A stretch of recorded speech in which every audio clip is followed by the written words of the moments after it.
कहना चाहता हूँ कि ऐसी हरकतें जो भी करते हैं और बहुत बार किया है उसने, कीर्ति पटेल ने, और सनातन धर्म को जो बदनाम भी करती है और एक बार दूसरी साइड वो अच्छा भी करती है। ऐसा नहीं करना चाहिए। यहाँ सनातन धर्म के विरुद्ध कोई भी ऐसे निंदनीय कार्य करेगा वो हम साधु संत मिलकर चलाए नहीं लेंगे। कीर्ति पटेल ने जो कल किया है संत महात्माओं से मिलकर के, ये निंदनीय है। ऐसा नहीं होना चाहिए। संत की एक गरिमा होती है, संत का एक पद होता है, उस गरिमा को रखते हुए कार्य करना चाहिए। सब कल जो हुआ वो निंदनीय हुआ है।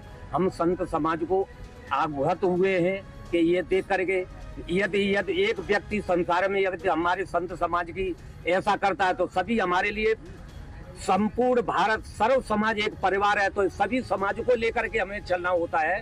तो अगर एक व्यक्ति करता है तो सभी समाज को लेकर हम चलें, तो फिर हमारा संत समाज सर्व समाज में हमारे में अंतर क्या रह जाएगा।